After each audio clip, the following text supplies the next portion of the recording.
although I hope to be the brief part of the evening as I eventually hand things over to Coach Rick, and then the coaches and the student athletes after that. First off, do thank Coach Rick for ordering up a nice orange sunset this evening to match our EA orange. Very nice.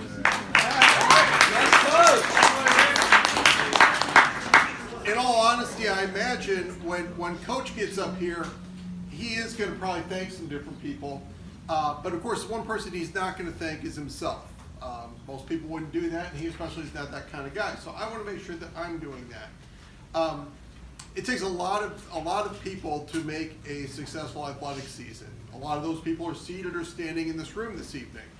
But in order to have successful seasons, you've got to have someone at the forefront who has the vision and the philosophy to put together, to make sure we're all moving in the same direction. And in my years of being an educator, I have to commend Coach Rick in doing that better than any athletic director I've ever worked with. He knows where EA Athletics is right now. He knows where he wants it to be. He knows that you all want it to be in the same place, and he's making sure that every single effort that's coming out of us, whether it's coaches or student athletes or parents or administrators, we're all moving in the same direction. So for all of that, Coach, thank you so much.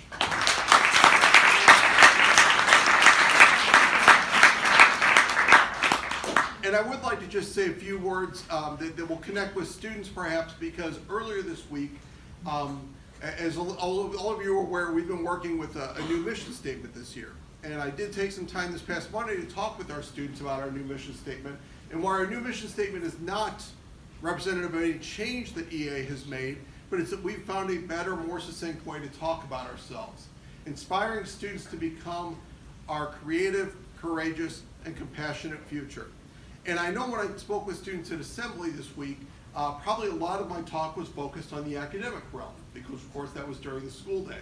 But a school's mission statement doesn't just focus on the academic realm, especially a school like Elgin Academy, where we do have a vibrant beyond the school day program, and athletics plays a big role in that. And I do think it's very important to recognize that those three characteristics, those C words that are in that mission statement, how much of a role they play within our athletics and how much students can grow in each of those areas.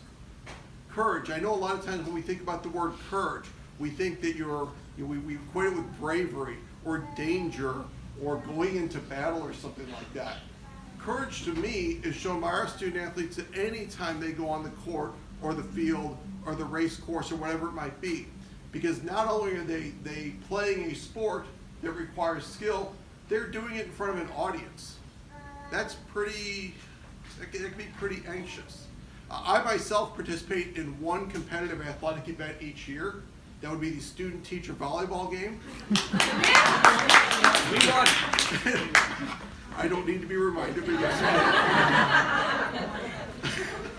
And I can say, having competed a long time ago and then doing it once a year now, when you're on a volleyball court, and I'll use that example since that's where I was standing, and you see that ball coming towards you, towards no one else but you, there is a quick moment of, wow, I'm going to get to make a play, and also during that ball's flight, there's the, oh my gosh, this is my play to make in front of all of these people, and am I going to look good doing this, or am I going to look stupid doing this? And thankfully, our athletes learn how to deal with that sort of pressure.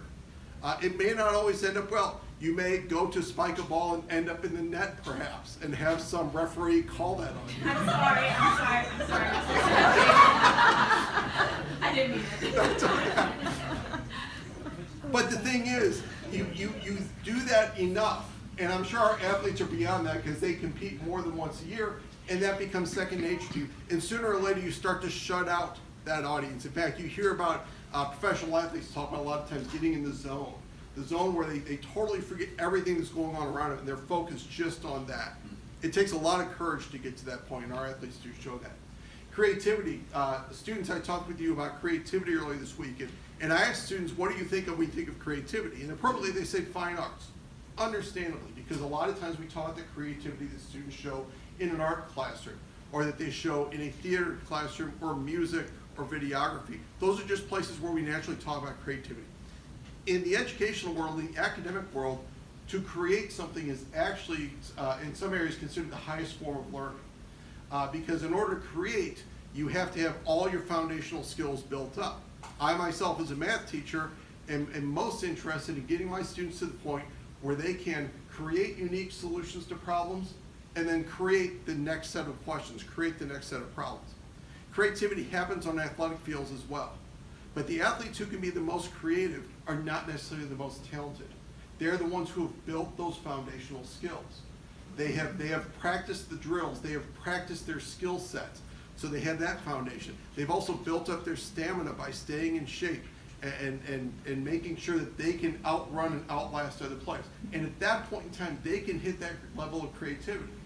Whether it's in a team sport where they're able to make a move that the other team can't follow, or you're in an individual sport like a tennis match or a cross-country meet where you're able to see something before it happens and predict what's going to happen and be creative about it. It takes a lot of practice and work to get there, but there's a lot of creativity within sports.